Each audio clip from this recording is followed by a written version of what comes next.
Akthiru min dhikri hadhimi ladhati, ithirisheni kukumbuka kitu chenye kukata ladha ya maisha. Tuwe na kawaida ya kuyakumbuka mauti. Assalamu alaykum wa rahmatullahi wa barakatuh. Alhamdulillahi rabbil alamin, wassalatu wassalam ala ashrafil anbiya'i wa imamil mursalin, nabiyyina Muhammadin wa ala alihi wa sahbihi ajma'in. Amma ba'd. Baada ya kumhimidi Allah subhanahu wa ta'ala na kumtakia sala na salam Mtume sallallahu alayhi wa alihi wasallam, sambamba na ahli zake na masahaba zake, wa mansara ala nahjihim ila yaumiddin, na kila ambaye kwamba atapita katika njia yao mpaka siku ya mwisho. Naifanya kalima hii makhsus kwa sababu ya rihla ambayo nimekuwa nayo kwa ufupi. Nimetokea Songea kumzika bibi yangu mzaa baba ambaye amefariki juzi, na tumemzika siku ya jana. Na kwa kuwa nimepita maeneo haya, basi naifanya kalima hii mahususi kwa ajili ya tukio hili, huku nikifuata usia wa Mtume sallama aliposema katika hadithi, akthiru min dhikri hadhimi ladhati. Mtume sallama anaeleza katika hadithi, anawaambia Waislamu, kithirisheni kukumbuka kitu kinachoitwa hadhimul ladhati, kitu chenye kukata ladha ya maisha. Mtume anatuhimiza katika hadithi hii tuwe na kawaida ya kuyakumbuka mauti, kwa sababu mauti ni mauidha tosha sana kwa Muislamu, na ni malengo au ndoto ambazo kila Muislamu ipo siku watazifikia katika maisha yake.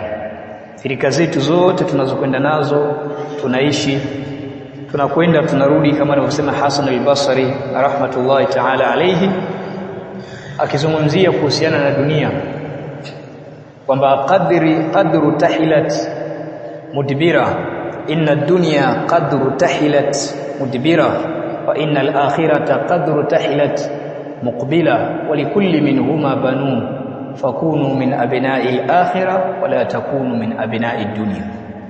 Hasan al-Basri ambaye katika historia anafahamika kwa jina la Hasan al-Basri, lakini ukisoma vitabu vya tarehe utampata kwa jina la Hasan al-Basri, pamoja kwamba asili yake alikuwa anaitwa Hasan ibn Yasar. Yasar alikuwa ni mtumishi katika nyumba ya sahaba, na kulikuwa na binti anaitwa Laila ambaye alikuwa ni mtumishi kijakazi katika nyumba ya mke wa Mtume, Hindu bintu Umayya, maarufu kwa jina la Ummu Salama. Yasar akamuoa Laila, wakapata mtoto akaitwa Hasan ibn Yasar. Hakumuona Mtume sallama, walidha huwa min at-tabi'in, yeye ni katika tabiina wale wakubwa, akajulikana kwa Hasan ibn Yasar. Lakini katika vitabu vya tarehe ya Kiislamu ukimchunguza kiumbe anaitwa kwa jina la Hasan ibn Yasar huwezi kumpata, maarufu kwa jina la Hasan al-Basri. Washtuhira bihadha li'annahu lazama al-Basra, na amekuwa mashuhuri kwa jina la Hasan al-Basri kwa sababu alilazimiana na mji wa Basra, kiasi ambacho siku aliyefariki Waislamu walisahau kuswali salatu al-asr kwa sababu ya mapenzi waliokuwa nayo na Hasan al-Basri. Sasa katika maelezo ambayo anayazungumza Hasan al-Basri anasema, ad-dunya qadru tahilat mudbira, dunia kadiri siku zinavyozidi kwenda inazidi kutuaga na kutupa mkono, kwa maana kwa heri sisi ndio tunazidi kuachana na wewe. Wa innal akhirata qadri tahilat muqbila, na akhira muda unavyozidi kwenda ndivyo inavyozidi kutupokea na kutukaribisha kwamba karibu na kuja kwetu sasa hivi. Kisha akasema Hasan al-Basri rahmatullahi ta'ala alayhi, walikulli minhuma banun, vyote viwili dunia na akhira vina watoto. Kuna watu wametekwa na akhira na kuna watu wametekwa na dunia. Kisha akasema fakunu min abna'i al-akhirah wala takunu min abna'i ad-dunya, kuweni katika watoto wa akhira na msiwe katika watoto wa dunia. Hapa anatukumbusha kwamba safari ya mauti ni safari ambayo tunazidi kuikaribia, kama mmoja katika washairi anasema, wa kullu yawmin madha naqsun min al-ajal, anasema kila siku inavyozidi kuondoka ndio inapunguza sehemu na muda wa kuendelea kubaki katika ulimwengu. la yamna'u dir'u sahma al-ajal. Diri ile ya vita ambayo mtu anaitumia kujikinga nayo ili mshale bunduki zisimfike, haina uwezo wa kuzuia mshale uliokadiriwa kwamba ndio mauti yako. Haya ni maelezo ambayo wanayotoa wanaochuoni rahmatullahi ta'ala alayhi. Tukirudi kwa huyu bwana Hasan al-Basri rahmatullahi ta'ala alayhi, kuna siku aliwahi kuulizwa swali na mmoja katika wanafunzi wake. Aliambiwa, yabna Yassar, ma sirru zuhdika, ewe mtoto wa Yassar, ni ipi siri ya uchamungu wako mpaka umekuwa katika manzila uliofikia? Ni ipi siri ya uchamungu wako? Akajibu Hasan al-Basri akasema, kuhusiana na mchamungu, la a'lam walakinna sirra zuhdi, siri ya zuhdi maana yake kuipa nyongo dunia, ni mambo manne. Akasema arba, ni mambo manne. Kisha akayataja mambo haya manne. Akasema rahmatullahi ta'ala alayhi, fa'alimtu anna rizqi la yaakuluhu ghairi fatma'anna bihi qalbi, nikatambua ya kwamba riziki yangu mimi hakuna yoyote anayeweza kuila isipokuwa mimi mwenyewe. Moyo wangu katulizana, sikuwa na pupa katika kutafuta riziki ya haramu. Wa alimtu anna amali la yaqumu bi ghairi faqumtu bihi, na nikafahamu ya kwamba matendo yangu mimi hakuna kiumbe mwingine yoyote anaweza akasimama akafanya kwa ajili yangu, basi mimi nikasimama nikayafanya mwenyewe. Ikawa ni siri ya pili ya uchamungu wa Hasan al-Basri rahmatullahi ta'ala.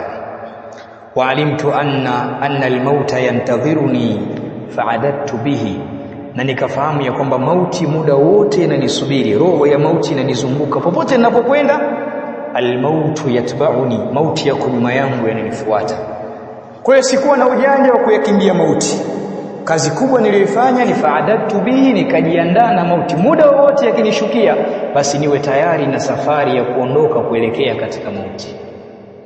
Kisha akasema Hasan al-Basri, wa alimtu anna Allaha yarani fakhashitu an la yarani fil maasi, na nikatambua ya kwamba Mola wangu Allah ananiona popote pale nilipo, nikahofia Allah asije akaniona katika maasi. Hizi nne alizozitaja Hasan al-Basri anasema na wachoni, man tamassaka bihinna fahuwa min ahli aljanna, atakayeshikamana nazo mambo haya manne, huyu ni katika watu wa peponi. Kwa sababu muda wote anakuwa yasta'iddu lilmauti, anajiandaa kwa ajili ya mauti. Muda wote aondoke katika ulimwengu, aelekee katika makbara, akazikwe, yaingie katika makaburi yake. Haya maelezo aliyotaja Hasan al-Basri ni maelezo mazito na makubwa sana, na ndio maana mtu mmoja anaitwa Abu al-Atahiya, maarufu kwa kunia Abu al-Atahiya. Ukisoma katika vitabu vya shairi vya adab, ilmu al-arud, utakutana na mtu anaitwa Abu al-Atahiya ambaye jina lake linaitwa Ismail ibn Qasim al-Kufi. Alizaliwa mwaka 130 na akafariki mwaka 213. Na Abu al-Atahiya ilikuwa ni lakabu yake, na kunia yake alikuwa anaitwa Abu Ishaq. Yeye ana maelezo, anasema al-mautu babun wa kullu an-nasi dakhiluhu, ya laita shi'ri ba'da al-babi maddaru, ad-daru daru na'imin in amilta bima yurdi al-ilaha wa in khalafta fan-naru, la lil-ibadi siwa al-firdausi in amilu wa idha afau afwatan farabbu ghafar. Kabla beti ya mwisho akataja maneno, akasema huma mahallani la lilmar'i ghayruhuma fandhur li nafsika ayya ad-dari takhtar. Anasema al-mautu babun wa kullu an-nasi dakhiluhu, mauti ni mlango ambao kila mmoja atauingia. Tunapishana tu kwa zamu. Tulikuwa na watu hapa kwa miaka mingi ambao tulikuwa nao katika msikiti wa miaka mingi. Sisi tuna kumbukumbu ya muda mrefu sana, kuanzia 2009 tuko hapa. Kulikuwa na watu tunawafahamu hapa, lakini leo tumewazika, na wengine tulikuwa tukisuhubiana nao kwa ukaribu, lakini leo tumeingiza katika makaburi. Na baadhi yao nyinyi mnawafahamu, wengi sana tuliokuwa nao, kama anavyosema Zainul Abidin, kam kunta ta'rif mimman sama fi salaf min baini ahlin wa ikhwanin wa jiran afnahumul maut wastabqaka ba'dahum hayyan fama aqrabul qadhi min ad-dan. Zainul Abidin anasema kam kunta ta'rif mimman sama fi salaf, wangapi uliokuwa unawajua katika wale waliofunga saumu katika wema waliotangulia au katika watu waliotangulia? Min baini ahlin wa ikhwanin wa jirani, kati ya ndugu ulionao, familia, ndugu zako, bibi na babu, kadhalika pia na majirani unaoishi nao. Kisha akasema afnahumul maut wastabaqaka ba'dahum, mauti imewamaliza wote, hawapo leo katika ulimwengu huu wa dunia tulionao. Tumewafikia chini na baadhi yao sisi wenyewe tumeshiriki kwenye mazishi yao. Wastabaqaka ba'dahum, alafu Allah akakubakiza wewe baada ya wao, hayyan, ukiwa hai. Lakini fama aqrabul qadhi min ad-dan, mauti kwa kweli pia hayako mbali kama ambavyo wao walivyoondoka katika ulimwengu, mauti kwao hayakuwa mbali. Na wao walikuwa wana matumaini kwamba kuna siku au kuna mwaka au kuna malengo waliokuwa nayo katika ulimwengu huu, lakini mauti yamekuja yamewakatisha kila ambalo walikuwa wanalitamani kulifanya katika ulimwengu huu. Sasa Abul Atahi anasema al-mautu babun wa kullu an-nasi dakhiluhu, ya laita shi'ri ba'da al-babi maddaru. Anasema laiti kama ningejua baada ya mlango huu wa mauti nikiuingia, maddaru, nyumba gani nitakwenda kuingia, ima ni janna na ima ni pepo. Kwa sababu maeneo huko ni mawili, hakuna sehemu nyingine. Innal abrara la fi na'im wa innal fujara la fi jahim, hakuna sehemu nyingine zaidi ya hizo mbili. Wema wataingia peponi na waovu wataingia motoni. Ama ashabul a'raf, wale katika sura al-A'raf, wale watakaa pale kwa muda maalumu, kwa sheria maalumu, na kisha wataondoshwa katika uwanja ule na wataingizwa peponi au wataingizwa katika moto. Kwa hiyo laiti kama mtu angejua kwamba baada ya mauti yake ni mlango gani atakwenda kuingia, ni nyumba gani atakuwa ameichagua yeye. Kisha akasema huma mahallani la lilibadi ghayruhuma fandhur linafsika ayya dari takhtaru. Anasema huko tunakoelekea katika akhira tuna sehemu mbili tu za kufikia, hawana watu sehemu nyingine ya kufikia zaidi ya hizo mbili. Fandhur linafsika ayya dari takhtaru, wewe itazame nafsi yako, nyumba gani umeichagua. Umechagua kuingia katika janna au umechagua kuingia katika moto? Na kiasi cha kuangalia ni matendo yako. Matendo yako ndio kiasi kizuri cha kuangalia. Ndio maana Ibn Jawzi anasema fandhur ila halika allati indaka ila halika allati al'an, tazama hali yako ulionayo sasa hivi. In kana tasluhu lilqabri fastamir biha, ikiwa inafaa hali hiyo kuingia nayo kaburini, basi endelea na hali hiyo. Na ikiwa haifai hali hiyo ulionayo sasa hivi kuingia kaburini, basi mara moja geuka na rudi kwa Mola wako haraka iwezekanavyo. Kwa hatuna sehemu nyingine ya kuelekea katika akhira isipokuwa sehemu mbili, ima katika pepo na ima katika moto. Fandhur li nafsika ayya dari takhtaru, ad-daru daru na'imin in amilta bima yurdi al-ilaha wa in qasarta fan-nar. Nyumba ya kweli ni nyumba ya neema. Ukibarikiwa Allah akakupa janna, akakupa zawadi ya pepo, basi umepata nyumba ya neema. Lakini in amilta bima yurdi al-ilaha, kama utatekeleza yale ambayo yenye kumridhisha Allah subhanahu wa ta'ala, wa in qasarta fan-nar, lakini ukienda kinyume, moto ndio itakuwa nyumba yako.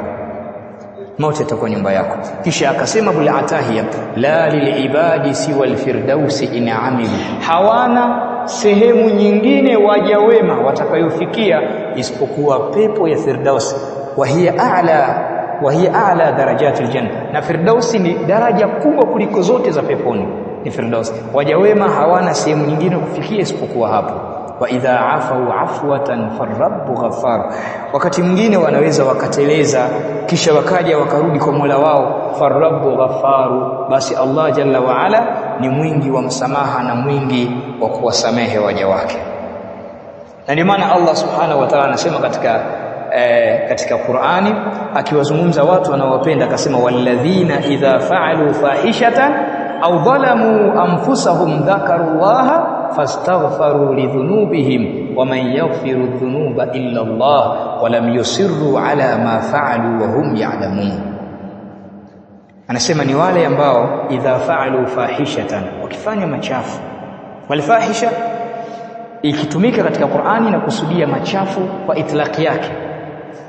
Wa idha fa'alu fahishatan, wanapofanya mambo machafu, au dhalamu anfusahum, au wakadhulumu nafsi zao, dhakarullaha, wanamkumbuka Mola wao Allah jalla wa ala, fastaghfaru lidhunubihim, wanamtaka Allah msamaha kwa madhambi yao yale walioyafanya, fastaghfaru lidhunubihim. Kisha Allah anauliza, anasema ni istifham iliyokuja kwa sigha ya khabar, kwa maana imekuja istifham lakini kwa sigha yake ni khabar, wa man yaghfiru dhunuba illa Allah. Hii ni istifham, lakini istifhamu ni khabaria na sio istifhamia. Wa man yaghfiru dhunuba illa Allah, maana hapa ni al-khabaria. Ni nani mwingine anayesamehe madhambi isipokuwa Allah subhanahu wa ta'ala? Hakuna mwingine. Walam yusirru ala ma fa'alu, na kisha baada ya msamaha hawakuendeleza yale walikuwa wanayafanya, wa hum ya'lamu, wakiwa wanajua kwamba haya hayafai kufanya. Ibadallah, mauti ni kitu ambacho Mtume sallallahu alaihi wasallam alikuwa akiwatahadharisha sana waja yasiwafike mauti isipokuwa wawe katika hali ya msimamo. Bali Allah jalla wa ala anasema, anatuambia waislamu katika Qur'ani, wala tamutunna illa wa antum muslimun, na wala msife isipokuwa mfe hali ya kuwa mpo katika Uislamu. Mmoja katika washairi anasema, idha hamalta ila alquburi janazatan fa'lam annaka ba'daha mahmul, kibeba jeneza kupeleka kaburini kwa ajili ya mazishi alafu kisha mkarirejesha nyumbani, basi mjue halitodumu hapo, anayefuatia katika safari hiyo basi utakuwa ni wewe. Muda wowote fasta'id lilmaut, jiandae kwa ajili ya almaut. Zainul Abidin ana maneno ambayo yamenukuliwa katika vitabu vya ilmu al-arudh, akizungumza safari ya mauti, na yeye akijifanya kama ni mhusika haswa wa jambo zima la kifo. Anazungumza, anasema, ana al-abdu alladhi yughliqu al-abwaba mujtahidan ala al-ma'asi wa 'aynu Allahi tanzuruni, laysa al-gharibu ghariba ash-shami wal-yamani, inna al-ghariba gharibu al-lahdi wal-kafani, la tunhiranna ghariban hala ghurbatihi, الدهر ينهره بالذل والمحن، سفر بعيد وزادي لن يبلغني وقوتي ضعفة والموت يطلبني، غريبا قاي ذنوبي لست أعلمها والله يعلمها في السر والعلن، وقد أتوا طبيبا كي يعالجني فلم أرى اليوم طبيبا ينفعني، وستخرج الروح مني في تغرغرها وسار ريقي نريرا حين غرغرا. Maneno yameandikwa katika njia ya beti. Anasema, ana al-abdu alladhi yughliqu al-abwaba mujtahidan, mimi ndiyo mtu ambaye nilikuwa nikifunga milango nikiwa ni mwenye kujitahidi, mwenye kufanya bidii, ala al-maasi, katika madhambi, na nikiona kwamba hakuna yeyote anayeniona katika haya ninayoyafanya, lakini wa ainullahi tanzuruni, jicho la Allah lilikuwa likinitazama. Allah jicho lake huwa halilali katika hofu, katika maeneo yote. La ta'khudhuhu sinatun, Allah haumchukulie sinatun. Nasema unachoni sinatun ni ule uchovu ambao unaopatikana kabla ya mtu hajasinzia, Waarabu wanaita kuwa ni sinatun. Sasa Allah ule wenyewe pia haumchukui, wala naum, wala usingizi wenyewe pia Allah haumchukui. Wa ainullahi tanzuruni, jicho la Allah lilikuwa likiniona wakati nikifanya maasi yale. Lakini hapa yupo katika sakaratul mauti, anawaambia wale watu, anasema, laisa al-gharibu ghariba ash-shami wal-yamani, inna al-ghariba gharibu al-lahdi wal-kafan. Ugeni si kutoka Sham kuelekea Yaman. Hata kama utakuwa ni mgeni wa kisheria unapunguza swala, lakini watu ulioacha Sham na watakaokuta Yaman, sampuli ya watu ni ile ile. Majumba uliyoacha kule na utakayokuta sampuli ni ile ile. Idadi ya magari na vyombo ni vile vile. Huu si ugeni sana. Innal ghariba gharibu al-lahdi wal-kafan, ugeni ni siku utakuwa katika lahdi. Lahdi ni mwanandani, wal-kafan na siku ambayo utavuliwa nguo zako ulizovaa na kuzizoea, utavikwa sanda. Huu ndio ugeni. Kisha akasema, la tunhiranna ghariban hala ghurbatihi, ad-dahru yanharuhu bidhulli wal-mihani, safarun ba'idun wa zadi lan yuballighani, wa quwwati dha'fatun wal mautu yatlubuni, ghariban qaya dhunubi lastu a'lamuha wallahu ya'lamuha fi sirri wal 'alan. Anauzungumza ugeni ambao sisi wote ipo siku tutakuwa ni wahusika wa usafiri wa ugeni huo. Ipo siku na sisi tutaingia katika usafiri wa ugeni huo. Anasema ghariban qaya dhunubi lastu a'lamuha, ugeni huu ninaosafiria leo umejaa madhambi yangu yamekuwa mengi, lastu a'lamuha, mpaka mengine siyajui. Nikiambiwa taja maeneo muasi Allah sikumbuki. Wallahu ya'lamuha fi sirri wal alan, lakini Allah anayajua yote, niliyofanya kwa siri na niliyofanya kwa wazi. Allah yote jalla wa ala anayajua. Hakuna kitu hata kimoja ambacho kitafichika mbele ya Allah subhanahu wa ta'ala.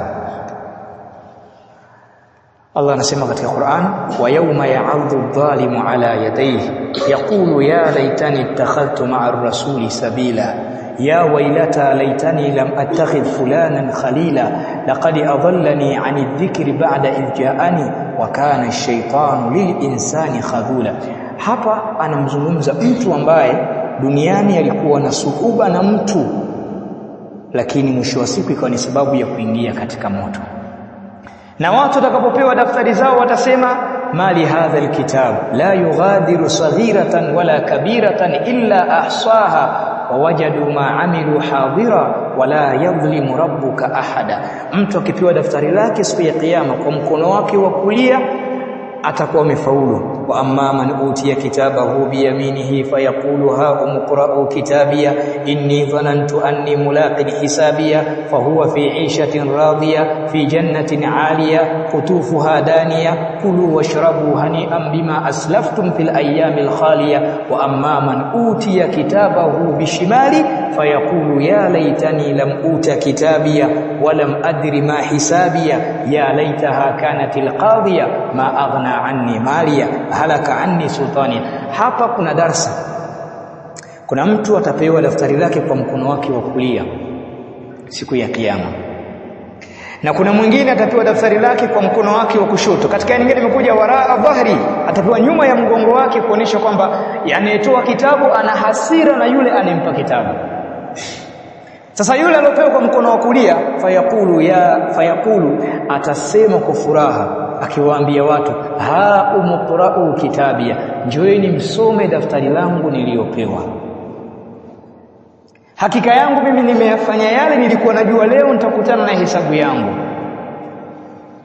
Lakini Allah jalla wa ala atamzawadia janna, atampa pepo, atampa matunda, kisha wataambiwa kulu washrabu, kuleni na munywe, hani'an bima aslaftum fil ayyamil khaliya, pongezi kwa yale mlioyafanya katika masiku yaliyotangulia. Huyu ni yule ambaye alifaulu katika mtihani aliyopewa katika dunia. Mauti ni mtihani kwetu ambao Allah jalla wa ala ameyaumba mauti kwa ajili ya kutujaribu sisi katika ulimwengu. Tunapokwenda kumfukia mtu, je, baada ya kumaliza kumfukia kitu gani kinabaki katika moyo wako? Kitu gani kinabaki katika moyo wako? Idha waqafta ila alquburi, utakaposimama katika makaburi au ukasimama katika kuelekea makaburi, kitu gani kinaingia katika moyo wako? Almautu mau'idha, mauti ni mawaidha makubwa sana. Mmoja katika washairi wa Kiarabu anasema kam askata almautu fil qabri waqafta bihi anil jawabi lisanu la bihi kharas laqad kana baytuka ma'muran lahu sharaf faqabruka alyawm fil ajdasi almundaris. Kam askata almaut, wangapi mauti yamewanyamazisha. Sisi tuna watu walikuwa wanazungumza, wahadhiri wazuri, wasemaji wazuri, wazungumzaji wazuri, wana uwezo wa kupanga hoja wawezavyo wao, lakini askatahumul maut, leo mauti yamewanyamazisha. Hata kama mtu akaja kuwatukana, hawana hata ulimi wa kujibu kile ambacho anatukana. Mtu akija kuwazulia, hawana ulimi wa kuzungumza kwamba huu unaosema hapa ni uongo. Askatahumul maut, mauti yamewanyamazisha. Fil qabri waqafta bihi anil jawabi, hawawezi kutoa jawabu lolote. Lisanu la bihi kharas, ulimi hauna tamko lolote ambalo unaweza ukazungumza. Kisha akasema laqad kana baituka ma'muran lahu sharaf, nyumba yako ilikuwa imepambwa kwa utukufu mbalimbali, marumaru imepambwa na mataa mbalimbali, lakini faqabruka al-yawma fil ajdasi al-mundaris, kaburi lako leo lipo chini tena katika sehemu yenye ubozo. Haya ndiyo mafikio ya mwanadamu. Ali bin Abi Talib radhiyallahu ta'ala anhu ana maneno. Ali bin Abi Talib radhiyallahu ta'ala anhu ana maneno, anasema ya man bidunyahu ishtaghal wa gharrahu tulul amal almautu yati baghtatan walqabru sunduqul amal. Maneno maarufu sana ya Ali bin Abi Talib, akijulikana kama ni Abu Turab Amirul Mu'minin, ambaye ni mke wa mtoto wa Mtume Fatima radhiyallahu ta'ala anha. Anasema ya man bidunyahu ishtaghal, ewe ambaye dunia imemshughulisha, dunia inamuendesha mbio. Wa gharrahu tulul amal, alafu kisha urefu wa matumaini ukamdanganya kwamba leo atafanya hivi, baada ya miaka kadhaa ana mpango wa kufanya hivi, baada ya muda kadhaa atafanya hivi. Ule urefu wa matumaini ukamdanganya. Almautu yati baghtatan walqabru sunduqul amal, anasema mauti yanakuja ghafla na kaburi ndiyo sanduku la matendo yako. Kama hukufanya jana, basi fanya leo. Muda wa kuwa bado uko hai, basi ndiyo fursa yako ya kufanya, kwa sababu baada ya kufa hakuna utakachoweza tena kukifanya ikiwa ulizembea kufanya wakati ukiwa hai.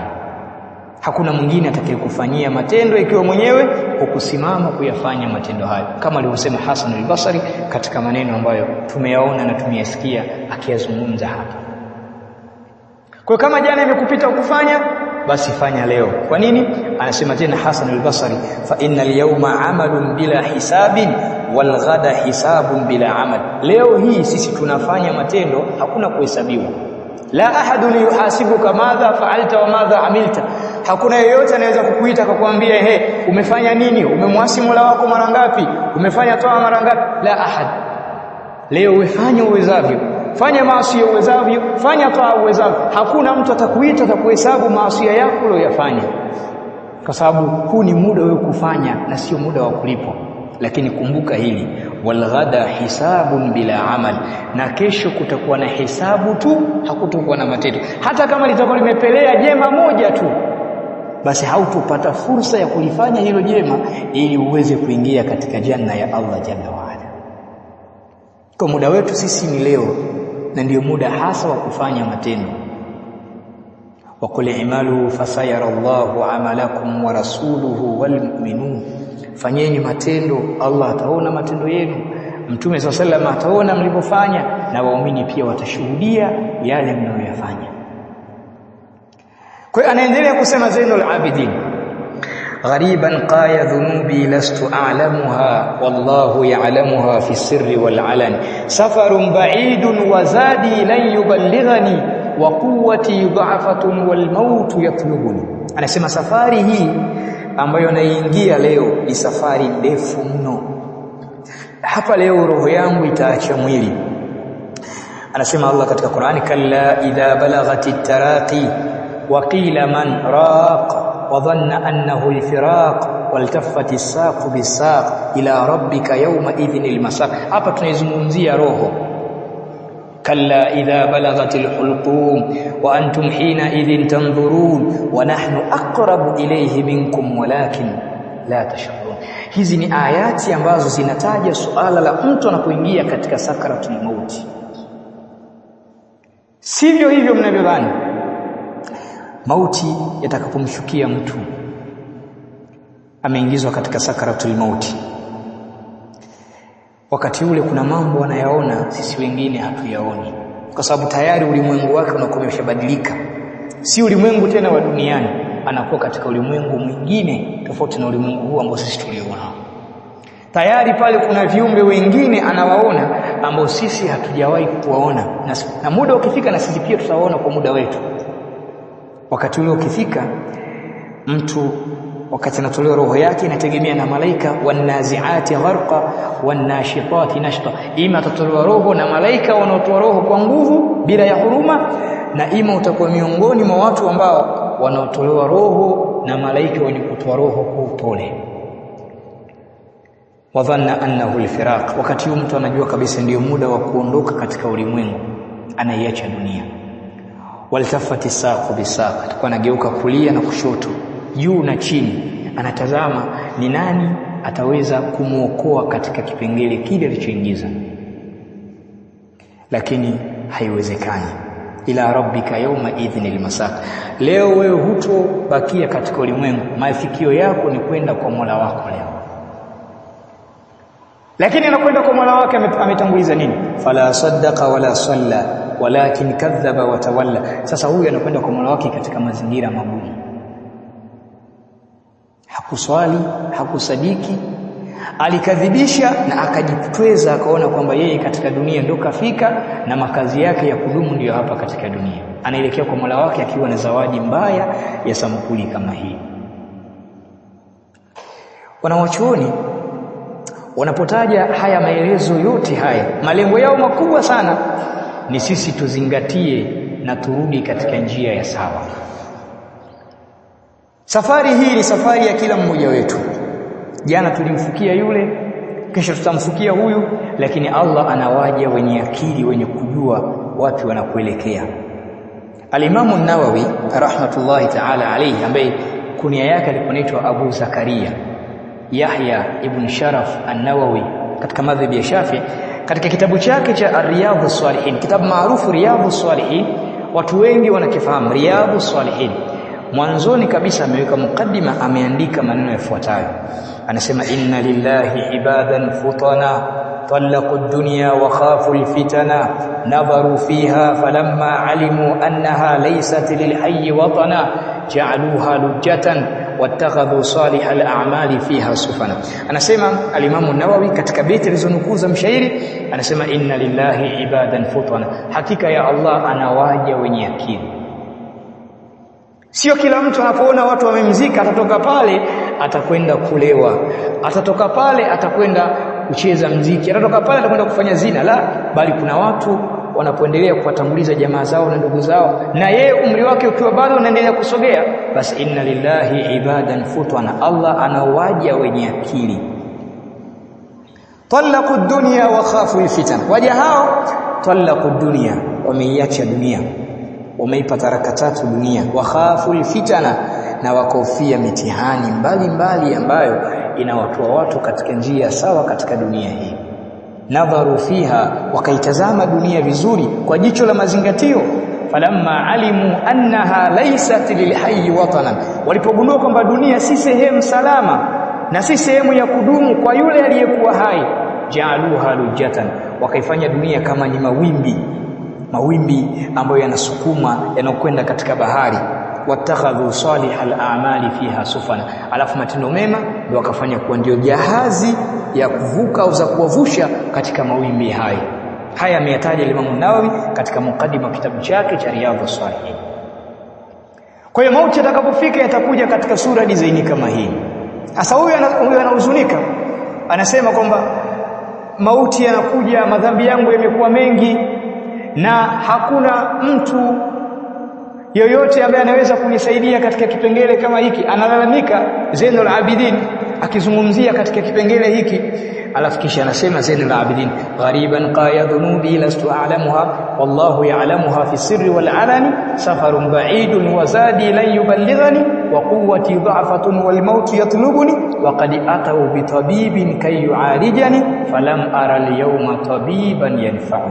Anasema wakaniletea daktari kayu alijani, ili aje kunitibu na maradhi nilionayo, aje anifunge drip, aniokoe na hili ambalo liko mbele yangu.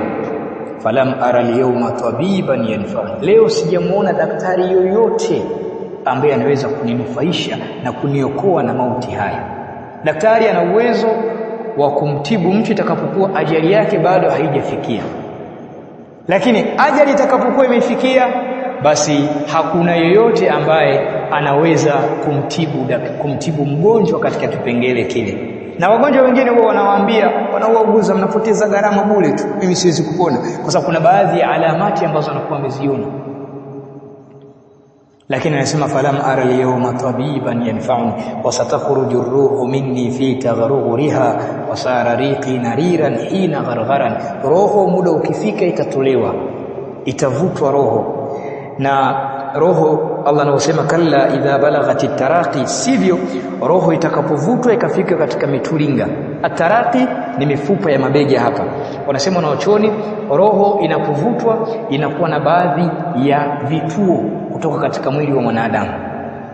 Sehemu ya kwanza inavutwa inafika mpaka katika magoti. Hapa roho inapumzishwa kwanza.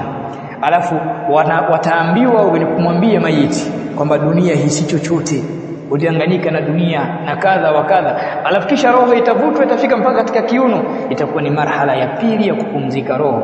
Alafu kisha itavutwa italetwa katika mitulinga mifumo bega, na hii ndio marhala ya mwisho. Baada ya hapo mwanadamu anakuwa roho yake imeachana na mwili.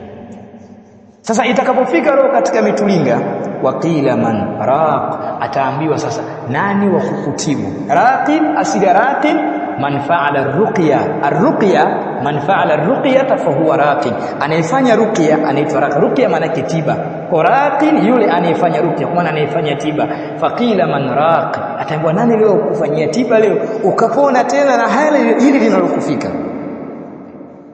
Wakati yule hakuna, wadhanna annahu al-firaq, atajua ndio wakati wa roho kutoka umefika. Katika aya nyingine Allah anasema kalla idha balaghatil hulqum, sivyo roho itakapofika katika hulqum, katika koo hapa. Itakapofika hapa roho wakati ule, kalla idha balaghatil hulqum wa antum hina idhin tanzurun, na wakati wengine hamna msaada wowote. Uwe baba unempenda mtoto wako, uwe mama unempenda mwanao, uwe kaka unempenda mdogo wako, huna msaada wowote zaidi ya kumtazama. Wa antum hina idhin tanzurun, kazi yenu kubwa itakuwa ni kumwangalia tu, na mara nyingine mnaona msaada mwepesi ni kumkamata kwa nguvu ili asiendelee kupurukuta. Kumbe yeye ndo anaona kwamba anajisaidia pale katika jambo liko mbele yake, nyinyi mnamkamata ili ashindwe kuendelea kujisaidia. Kwenu mnaona kama ndo mnafanya msaada kwa mgonjwa. Lakini Allah anawaambia wa nahnu aqrabu ilayhi minkum walakin la tash'urun, sisi tuko karibu zaidi na anayetaka kufariki, lakini nyinyi hamjui. Wakati huu wanaochona wanataja itakapofika katika baadhi ya alamati kama hizi, basi ile hadithi ya Mtume sallallahu alayhi wasallam alisema laqinu mautakum la ilaha illa Allah, natakiwa ifanye kazi hapa. Mlakinie yule unayemuona kabisa roho yake inakwenda kutoka katika mwili, mlakinie tamko la ilaha illa Allah. Hadhihi alkalima yulaqanu almuhtadhar, kalima hii analakiniwa yule ambaye ameingizwa katika almuhtadhar, yani aloingia katika sakaratul mauti. Wal muradu bil mauta, na makusudio ya neno almauta katika hadithi hii almuhtadharun, ni wale ambao tayari muda huu wameshaingizwa katika mauti, wanaitwa mauta kwa sababu ndio hatua ambayo wataingia muda si mrefu. Kwa wale walakiniwe tamko la ilaha illa Allah, ili wawe neno lao la mwisho kufa na tamko la ilaha illa Allah.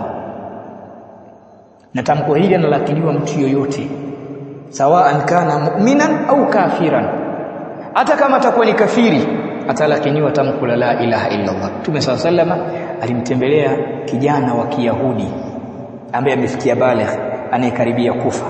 Alipofika pale Mtume sallallahu akawa anamwambia ya ghulam kul la ilaha illa Allah, ewe kijana sema la ilaha illa Allah, kalimatan unjuka biha inda Allah, neno ambalo mimi nitakulinda kwalo mbele ya Allah, sema la ilaha illa Allah. Wakana dhaka ghulam yanzuru ila abihi kaannahu yastashiru, akawa kijana anamtazama baba yake kana kwamba anamuomba ushauri, je nifanye hivi? Baba yake ni Myahudi na yeye mwenyewe ni Myahudi, lakini Mtume anamwambia sema mbele ya baba yake, akawa anamtoa baba yake kana kwamba vile anamwomba ruhusa, je nifanye hivi? Qala abuhu, baba yake akamwambia ya bunayya ati abul qasim, ewe mwanangu mtii abul qasim. Na abul qasim ilikuwa kunya ya mtume wetu Muhammad sallallahu alayhi wasallam, mtii abul qasim. Basi kijana akasema la ilaha illa Allah, kisha kijana yule akafa pale pale, akasema alhamdulillahi alladhi anqadhahu minan nar, kila sifa njema ni zake Allah ambaye amemuokoa kijana huyu na moto. Kana Yahudia, alikuwa ni kijana wa Kiyahudi, lakini katamkishwa la ilaha illa Allah. Hii ni dalili kwamba tamko hili anatamkishwa yoyote, ima atakuwa ni Muislamu na ima atakuwa ni kafir. Muda wa kuwa anakaribia kufa, basi anatakiwa atamkishwe la ilaha illa Allah. Na hapa kuna dalili ya wazi ya kwamba hakuna makosa kuwatembelea makufari wanapoumwa, ikiwa lengo la kuwatembelea ni kuwanusuru wao na kuwapa dawa na kuwalingania na kuwataka wafe katika Uislamu. Sasa mauti yakafika tayari. Wajarraduni minathiyabi, wakanivua mavazi yale ambayo walikuwa wamenivika, alafu kisha wakanipeleka katika sehemu ya peke yangu, kama ni chooni au kadha, kisha wakanivua. Akaja mmoja katika wao liyughasilani, ili yanioshe. Anasema Zainul Abidin, ghuslan thalathan thumma nada ala alqaumi, akaosha mara tatu. Thumma nada ala alqaumi bilkafan, kisha akawaambia watu, leteni sanda, tumeshamaliza. Umetakata, wanaleta sanda, wakifika pale wananifunga katika sanda. Haya ni maelezo anayatoa Zainul Abidin, anaashumu kama yeye ndio yupo katika sakaratul maut, lakini anaufundisha umma wa Mtume Muhammad sallallahu alaihi wasallam. Wakanivika mavazi ambayo hayana mikono, hayana sehemu ya kupitisha miguu, ni vazi moja tu kama pipi, moja kwa moja. Wahammaluni ala al-aktafi arba'atun min ar-rijali, vijana wanne wakanibeba katika mabega yao mpaka msikitini. Kisha mmoja wao akasogea mbele, sallu alayya salatan la ruku'a laha wala sujuda la'alla Allah yarhamuni, anasema wakaniswalia swala ambayo haina rukuu, haina sijida, huenda Allah akanihurumia kwa swala hiyo. Na ibada ya swala, vitu hivi viwili ndio vitu muhimu sana, ar-rukuu was-sujud. Na ndio maana Allah anapohitaji swala katika Qur'ani anataja kwa lugha ya rukuu au kwa lugha ya sijida. Wa idha qila lahum irka'u la yarka'u, wakiambiwa rukuni hawarukuu, haimaanishi kwamba urukuu tu uondoke, inataja swala. Fasjudu lillahi, sujudeni Allah, inataja swala hapo. Kiungo muhimu kabisa ni swala, katika swala ni rukuu na sijida. Walihadha summiya almasjidu masjidan, kwa ajili ndio maana msikiti ukaitwa kuwa ni masjidun. Asili ya masjidun maana yake ni maudhi'u sujudi, sehemu ya kusujudia. Msikiti ukaitwa masjidun kwa ajili hiyo. Lakini swala hii inayosaliwa la rukuu laha wala sujuda la'alla Allah yarhamuni, haina rukuu wala haina sijida, huenda Allah akanihurumia kwa swala hii. Haya ndiyo mauti. Baada ya hapo, michakato inayofuatia ni michakato ya kupelekwa katika kaburi na kwenda kufukiwa. Anasema Mtume SAW katika hadithi, yatba'ul mayyita thalathatun, vitu vitatu vinafuata mayiti. Mtu anapokuwa amefariki, anapopelekwa katika makaburi, basi vitu hivi vitatu vinakuwa nyuma yake, vinamfuata mayiti. Mtume akasema maluhu wa ahluhu wa amaluhu, mali yake inamfuata mayiti, mali ile ambayo aliichuma. Na ndio maana katika sheria, kama mayiti amefariki, basi pesa yake itatumika kwa ajili ya kununua baadhi ya vitu vitakavyosaidia katika mazishi yake, mali yake itamfuata. Lakini wa ahluhu, na watu wake nao almushayyi'un, wale ambao wanasindikiza jeneza, wanakwenda kumpeleka ndugu yao kaburini. Hivi ni kitu cha pili kitamfuata mayiti. Kisha Mtume akasema wa amaluhu, na matendo yake yatamfuata mayiti. Kisha Mtume akasema fayarji'u ithnani wa yabqa wahidun, viwili vitarudi nyumbani na kimoja kitabakia pale kaburini. Fayarji'u ahluhu wa maluhu wa yabqa amaluhu, mali yake itarudi nyumbani baada ya kumaliza kuzika, itarudi nyumbani. Kama pesa yake tumika labda kuweka mafuta, mazishi ni mbali, ikatumika pesa yake, gari itarudi nyumbani. Kama itumika ukodi, kitu chochote pale kitarudi nyumbani. Wa ahluhu, na wale watu wake wataondoka, watarejea nyumbani. Katika Maarijul Qabur imetajwa hadithi kwamba atakapowekwa mayiti katika kaburi lake, Mtume anasema wallahi innahu la yasma khafqa ni'ali ashabihi hina yuwalluna anhu, na hapa kwa Allah, mayiti wakati ule anasikia viatu na mikito ya ndara ya wale watu wake waliompeleka wakati wanaondoka. Anasikia kwamba hao wanaondoka. Na ndio maana mmoja anasema ataambiwa mayiti dhahabu watarakuka, wanaondoka hao na wanakuacha hapo ukiwa peke yako. Ulizani kwamba watabaki na wewe, lakini wanaondoka dhahabu watarakuka, wanaondoka wanakuacha peke yako. Hakuna yeyote katika wao atakayetaka kubaki na wewe hapa. Wala udhallu ma'aka ma nafa'uka, na hata kama wangesema wabaki hapa, wasingekunufaisha chochote kile, wasingepata manufaa yote kutoka kwao. Manufaa yanakatika baada ya mtu kuondoka katika ulimwengu.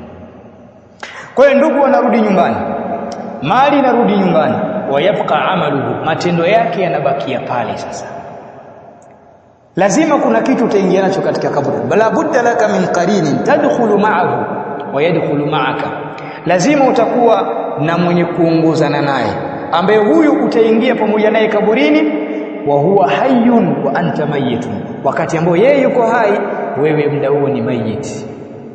Faj'al dhalika alqarina salihan in kana dhalika alqarinu salihan akramaka wa in kana sayyi'an khadhalaka, ikiwa atakuwa ni mwema huyo rafiki, basi atakukirimu sehemu ambayo hakuna mwingine anaweza kukukirimu zaidi ya yeye. Mama yako hawezi, baba yako hawezi.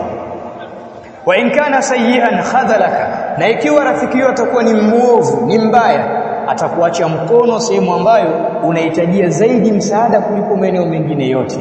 Fahuwa amaluka, na rafiki mwenyewe ni matendo yako, utaingia nayo katika kaburi. Faj'alhu salihan, mfanye rafiki huyu kuwa ni mwema ili aje kukirimu baada ya kufa kwako. Huyu utaingia naye katika kaburi. Walqabru sunduqul amal, kama alisema Ali bin Abi Talib, kaburi ndiyo sanduku la matendo yote ambayo sisi tunayafanya. I'mal ma shi'ta, fanya utakapofanya, kama tadinu fulani, pale ndipo ambapo kile ulichofanya ndicho utakachofanywa pale. Kwa hiyo mauti ni mauidha kwetu sisi. Kila mmoja afikirie kwamba kuna siku atakuja kuondoka na kutengwa na familia yake. Kuna siku wale watu ambao walikuwa wakimuomba pesa ya kula, kuna siku watashindwa kumwambia chochote, bali wao watakuwa wanahuzunika kwa kutengwa pamoja naye. Nyumba yako unajenga kwa gharama, hustahiki kuishi humo, unastahili kukaa polini, na hakuna mtu atakayekwenda kufanya ziara ya mara kwa mara. Kila mtu lazima ajiandae yeye mwenyewe. Ndio maana Hassan Basri akasema, fa'alimtu anna al-mauta yantadhiruni fa'adadtu bihi, nikatambua ya kwamba mauti yananisubiri, nikajiandaa kwa ajili ya hayo mauti. Anasema Allah katika Qur'ani, aina ma takunu yudrikumul maut walau kuntum fi burujin mushayyada, fi burujin mushayyada, popote mtakapokuwa mauti yatawafika. Hata kama mtakuwa chini ya mashimo ya mburukenge, mauti yatawafika pale pale mlipo. Almautu yanzilu, mauti yanateremka kwa mwanadamu fi ayi makani wa fi ayi hali, katika kila sehemu, katika kila hali aliyokuwa nayo. Itakapokuwa ni mzima wa afya, basi unatakiwa ujue wa kam min sahihin mata min ghairi illatin. Utakapokuwa ni mgonjwa, upo maututi, unajua kwa muda fulani unaweza nikafa. Wa kam min saqimin aasha hina min ad-dahri wa kam min arusin zayyanuha li zawjiha wa arwahuhum tuqbadu fi laylatil qabri wa kam min sigharin yurtaja tulu umruhum, wangapi katika watoto wadogo yurtaja tulu umruhum, ambapo walikuwa wanatarajiwa umri wao kuwa wakubwa, kwamba hawa watakuja kuwa wakubwa hawa, lakini wa ajsaduhum, na miili yao wakati huo tukbadhu fi dhulmatil qabri, inakabidhiwa katika kiza la kaburi. Wangapi katika wao? Wa kam min arusin zayyanuha li zawjiha, wangapi wa kam min arusin zayyanu, wangapi katika wana harusi, bibi harusi au bwana harusi, zayyanuha, watu wakampamba bibi harusi, li zawjiha, kwa ajili ya mumewe, lakini roho zao wakati huo, sanda zao zinashonwa katika ulimwengu wa ghaibu na wao hawajui. Kijana mmoja pale Dar es Salaam aliwahi kunipigia simu, Sheikh bwana, mimi nakuja kuoa. Kuja kuoa wapi? Sehemu fulani. Basi sawa. Alikuwa anasoma markazi fulani, akafika pale, akaelekea kijijini kwa ajili ya kuoa. Ashafika eneo la tukio, anasubiri siku ya ndoa. Ili tukio huyo kijana amenisimulia mwenyewe, limemtokea mwenyewe, na baada ya msiba akanipigia simu. Ndoa, tarehe ya ndoa inakaribia, maandalizi ya ndoa yanaendelea. Baada ya siku 3 ananipigia simu, Sheikh, nimeshindwa kuoa. Nini kimetokea? Anasema yule binti amefariki. Maandalizi ya ndoa yalikuwa yako tayari, na bibi anajua muda si mrefu anakwenda kuolewa, lakini akafariki siku chache kabla ya ndoa yake. Na matukio kama haya ni mengi sana. Hili ni ndogo. Wangapi wanaachwa watoto wadogo, hata ziwa la mama hawajaonja, baada ya kujifungua mama amelala pembeni, lakini sio binadamu tena, sio mtu tena wa kuendelea kuishi katika dunia, roho yake imeshaondoka. Haya ni mazingatio kwetu. Almautu mau'idhatu, mauti kwetu sisi ni mau'idha. Lazima tuyafanye mau'idha haya kama ni sehemu ya sisi kurudi kwa Allah subhanahu wa ta'ala. Kullu nafsin dha'iqatul maut wa inma tuwaffawna ujurakum yawm alqiyamah faman zuhziha 'anil nari wa udkhila aljanna faqad faz wa mal hayatud dunya illa mata'u. Allah anasema kullu nafsin dha'iqatul, kila nafsi ni yenye kuonja mauti. Kila nafsi lazima itakufa, na kila mtu ana muda wake maalum na namna yake aliyopangiwa kufa, na makusudio sio utakufaje. Wale waliotangulia wema walikuwa hawawazi zaidi watakufaje, atakufa kwenye maji au atakufa kwa kupigwa na risasi au atakufa akiwa kitandani au atakufa kwa kudungana ukuta. Ilikuwa kwao si jambo lao hilo. Wao walipokuwa wanajiuliza swali nitakufaje, walimaanisha mauti yatawafika wakiwa wanafanya kitendo gani. Allah katika Qur'an anasema akinukuu dua ya waumini, rabbana la tuzigh qulubana ba'da idh hadaytana wa hab lana min ladunka rahma innaka antal wahhab. Waumini wanamuomba Mola wao, rabbana la tuzigh qulubana ba'da idh hadaytana, Mola wetu usizipotoshe nafsi zetu baada ya kuwa umeziongoza. Wa hab lana min ladunka rahma, na tupe kutoka kwa wewe rahma, innaka antal wahhab, hakika yako wewe ndiye mpaji. Lazima mwanadamu amuombe thabati Mola wake. Mtume sallallahu katika hadithi alikuwa akithirisha kumwambia Allah, ya muqallibal qulub thabbit qalbi ala dinik, ewe mwenye kuzigeuza nyoyo, kwa sababu innal quluba baina usbu'aini min asabi'il jabbar yuqallibuha haythu yasha. Hadithi imekuja nyoyo zote za wanadamu zipo katika vidole viwili vya Allah, anazizungusha na kuzigeuza vile anavyotaka yeye. Fayusbihu almar'u musliman wa yumsi kafiran, asubuhi mtu anaweza kuwa muislamu na kisha jioni kafika ameshakuwa kafiri. Mtume anasema ya muqallibal qulub thabbit qalbi ala din. Katika aya imekuja thabbit qalbi ala ta'atik, ewe mwenye kuzigeuza nyoyo, thibitisha moyo wangu katika kukutii wewe. Mama Aisha radhiyallahu anha alimuuliza Mtume akamwambia, innaka tukthiru an tad'u hadha ad-du'a fahal takhsha, wewe unakithirisha mno kumuomba Allah dua hii mara kwa mara, waogopa wewe? Risala imeteremka kwako, wewe ndio umeletewa ujumbe na utume, kwa nini uomba Allah akufishe katika Uislamu? Ina maana wewe mtume wa Allah unaweza ukafa ukiwa ni kafiri? Mtume akamwambia Aisha, wa ma ya'manuni ya Aisha wa qulubul ibadi baina usbu'aini min asabi'il jabbar, kitu gani kitanipa mimi amani na matumaini ya Aisha, hali ya kuwa nyoyo za watu wote zipo katika vidole viwili miongoni mwa vidole vya Allah, anazigeuza vile anavyotaka yeye. Wa ma ya'manuni ya Aisha, kipi kitanipa mimi matumaini ya Aisha? Sasa ukiona mpaka mtume anamuomba Allah afe katika Uislamu, alafu mimi na wewe siku zinakatika, miaka inakwenda, hatumuombe Allah dua ya kufa katika msimamo wa sawa. Tazama Nabii Yusuf alimwambiaje Allah, watawaffani musliman wa alhiqni bisalihin, nifishe nikiwa muislamu. Nabii wa Allah wa kwanza tumwone Mtume sallallahu alaihi wasallam, wa pili Nabii Yusuf anaambia watawaffani musliman, ewe Allah nifishe nikiwa muislamu, wa alhiqni bisalihin, na nikutanishe pamoja na watu wema baada ya kufa kwangu. Manabii wa Allah wanamuomba Allah wafe katika dini ya Uislamu. Al-Imam Muslim ibn Hajjaj ibn Muslim al-Qushayri an-Naisaburi rahmatullahi ta'ala alayhi na al-Imam al-Bukhari wametaja hadithi ambayo yenye kuogopesha sana. Mtume sallallahu alayhi wasallam anasema, innal abda la ya'malu bi'amali ahli al-janna hatta la yakuna bainahu wa bainaha illa dhiraa, hakika ya mja atafanya matendo ya watu wa peponi. Innal abda la ya'malu bi'amali ahli an-nar wa huwa min ahli al-janna wa ya'malu 'amala ahli al-janna wa huwa min ahli an-nar. Mtume anasema katika hadithi, hakika ya mja anaweza akafanya matendo ya watu wa motoni, lakini kumbe mtu huyo ni katika watu wa peponi. Wa ya'malu 'amala ahli al-janna wa huwa min ahli an-nar, na anaweza akafanya matendo ya watu wa motoni, kumbe mtu huyo matendo ya watu wa peponi, kumbe yeye ni katika watu wa motoni. Yani watu wawili wa sampuli mbili wametajwa.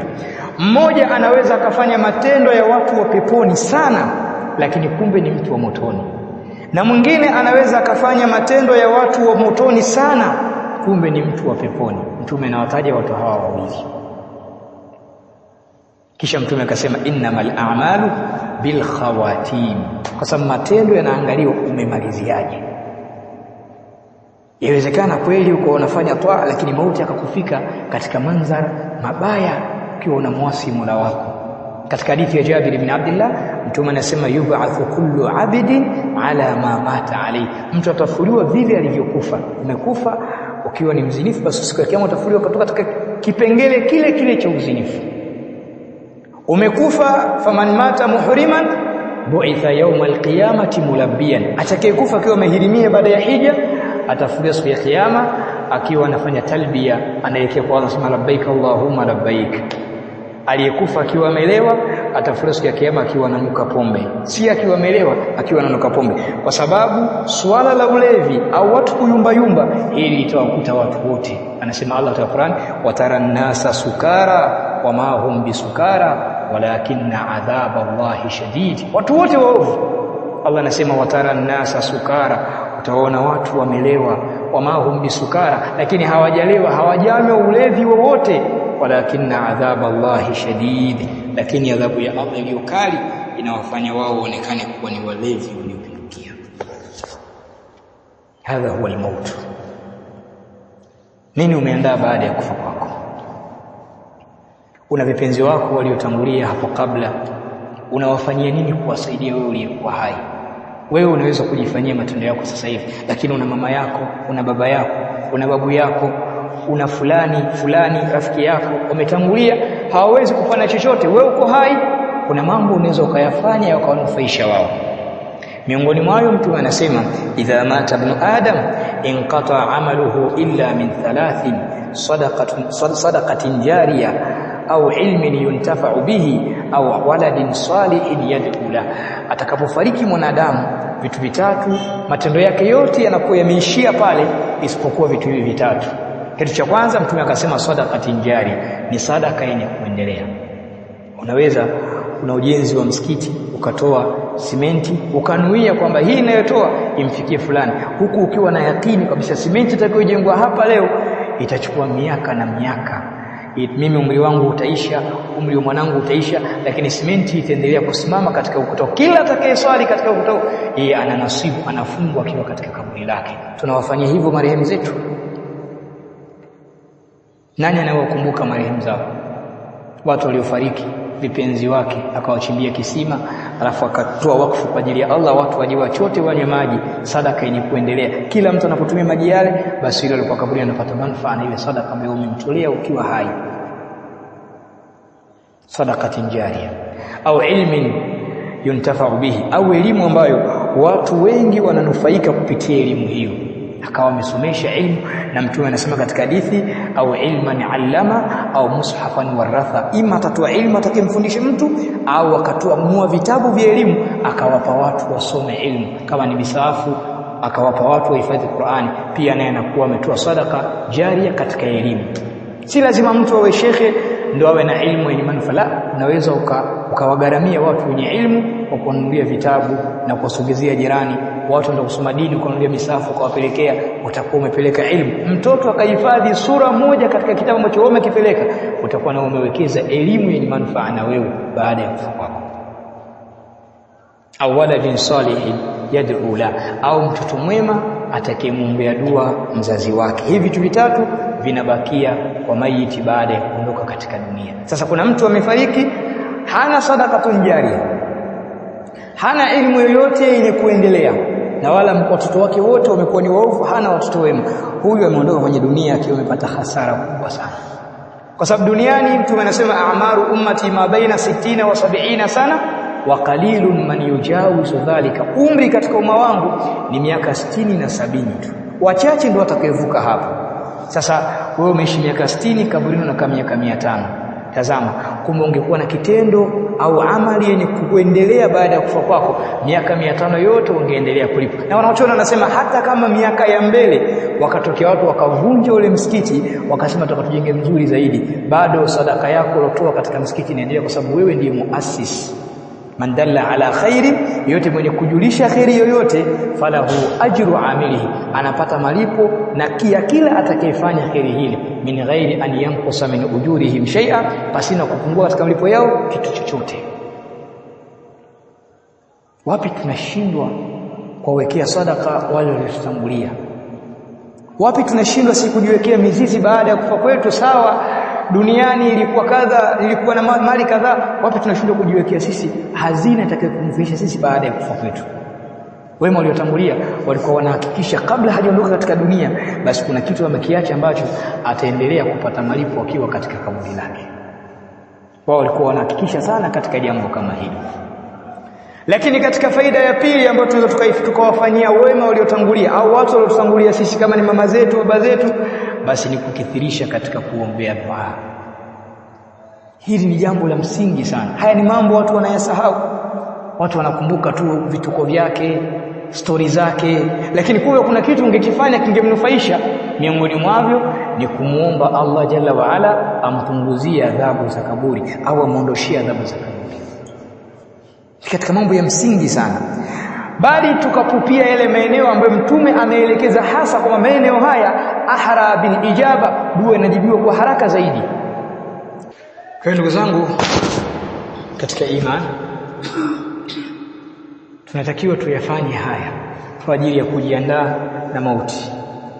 Mauti hawajiandai nayo kwa kuweka usia kwamba nizikwe sehemu fulani, wala hawajiandai na mauti kwa mtu kununua sanda yake akaiweka ndani ya nyumba yake kwamba nikifa nizikiwe sanda hii, bali mauti anajiandaa nayo mtu kwa kufanya matendo yaliyo mema. Hiyo ndiyo hazina. Hiyo ndiyo hazina. Na unapoamua kujiandaa na mauti, basi hakikisha unatengeneza njia nzuri kwa ajili ya Mola wako, na usiogope chochote kile muda wa kuwa unamuelekea Mola wako Allah subhanahu wa ta'ala. Al-Imam Shafi anasema, alayka bitaqwallahi in kunta ghafilan ya'tika bil arzaqi min haythu la tadri faman dhanna anna ar-rizqa ya'ti biquwwatihi ma akala al-usfuru shay'an min nasl.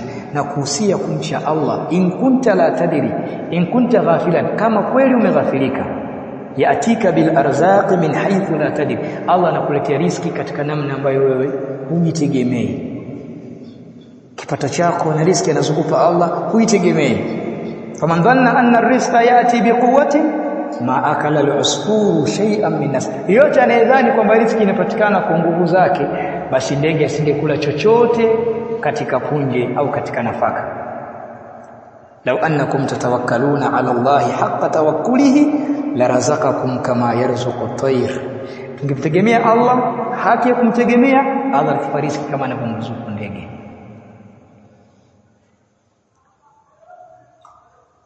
Ndege yaghdu khimasan wa yaruhu bitana, anatoka asubuhi akiwa yuko empty tumboni na hajui ofisi yake iko wapi kwenda kupatia riziki.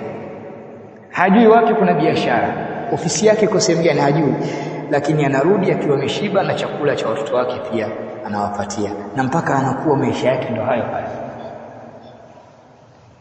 Kwa hiyo tujitahidi kutumia fursa za kuwaombea wale waliotangulia mbele ya haki katika vipenzi vyetu. Hawawezi kurudi tena kutupa shukurani, asante, lakini kumbuka wema uliokuwa nao, namna uliosuluhiana nao, basi tuwakumbuke kwa kutolea sadaka, tuwakumbuke kwa kufanya matendo mazuri mbalimbali. Kadhalika na sisi wenyewe tusijisahau. Usisahau nafsi yako. La tansa al-mauta fa inna al-mauta la yansak. Kanuni ndio hiyo, usiyasahau mauti kwa sababu mauti hayakusahau wewe. Wewe utakapoyasahau yenyewe hayakusahau, muda ukifika mauti yanateremka kwako wewe. Yati baghtatan, bila taarifa yoyote, bila habari yoyote, mauti inakuja ghafla. Nuhu alayhi salatu wasalam, wakati mauti alipomteremkia Nuhu alayhi salatu wasalam, alipofikwa na mauti Nuhu karibia na kufa pale, akaambiwa hakuna yeyote aliyoingia dunia kukuzidi wewe. Falabitha fihim alfa sanatin illa 50 ama. Katika Qur'ani Allah anasema Nuhu ameishi na watu wake miaka 1000 ukitoa miaka 50, kwa maana miaka 950. Hakuna yeyote binadamu aliyoishi miaka kama hiyo. Lakini kaifa wajadta dunia umeionaje Nuhu? Anasema kadari laha babani dakhaltu min babil awwal wa kharajtu min babil thani. Anasema dunia nimeiona kama vile nyumba yenye milango miwili, nimeingia kwenye mlango wa kwanza na wala sikukaa, nikapita moja kwa moja katika mlango wa pili nikaondoka zangu. Hivi ndivyo ambavyo ulivyoiona dunia. Al-laylu mahma tala fala budda min dukhuli al-fajr wal umru mahma tala fala budda min dukhuli al-qabr. Usiku hata urefuke vipi, asubuhi itaingia, na umri hata uwe mrefu kiasi gani, lazima itaingia katika kaburi. Kwa hii ni dhikra kwetu sisi.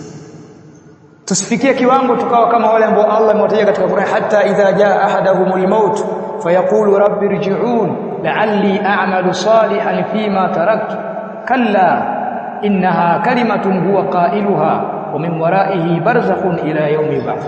Tusiwe kama hawa watu ambao wanajiziuka mpaka mauti yanawafika.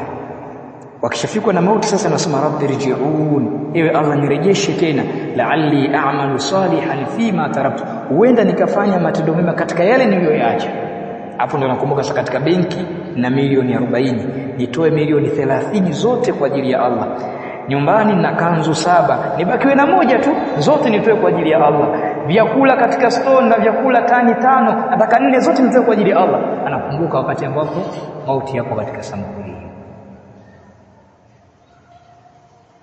وأنفقوا مما رزقناكم من قبل أن يأتي أحدكم الموت فيقول رب لولا أخرتني إلى أجل قريب فأصدق وأكن من الصالحين. Haya yote ni majuto ambayo mtu atakuwa anajuta, lau kama ungenichelewesha kidogo tu nikatoe sadaka na niwe katika watu wema. Wala yuakhira Allahu nafsan idha jaa ajaluha wallahu khabirun. Allah hatoichelewesha nafsi yoyote muda wake unapofika. Muda ukifika, muda ule ule Allah anaondosha nafsi yako. Ndio maana mmoja katika washairi wa Kiarabu anasema, man atahu ajal, yote ambaye mauti yatakuwa yamemjia, basi fayatihi min waqti al-ajal, utamjia mauti katika muda ule ule wa ajal, muda ule uliopangwa, ndio mauti yake yatamjia pale pale. Hatupata hata muda wa kutikisa hata kidole wa kuongezewa, hata upata, hata tuelewesha mtu katika sekunde hata moja. Mauti yatakapokuwa yamemshukia mja. Kwa lazima tujiandae na hii safari ya mauti iliyopo mbele yetu. Tumemfikia bibi yetu jana, leo tunakumbushana, siku zinazidi kwenda, tunaweza tukasafiri tukaenda tukarudi tukapewa taarifa fulani hatuko naye tena, tumeshamzika. Tutakwenda tutapewa taarifa fulani hatuko naye, tumeshamzika. Ni kitu ambacho hakikimbiliki. Hatuna uwezo wa kukimbia mauti. Kwa hiyo nikifika hapa biidhnillah subhanahu wa ta'ala, na washukuru kwa kuhudhuria kwenu na kusikiliza kwenu kwa haya machache ambayo nimekusudia kuyakumbusha. Kadhalika pia walafu minkum ala al-itala, samanini kwa kurefusha mawaidha hii, lakini kwa umuhimu wake sisi wenyewe awali waliotangulia ilikuwa hakuna budi tufikie katika sehemu kama hii. Nadhani tuna dakika 4 tu kwa ajili ya maswali na majawabu. Jazakumullahu khairan.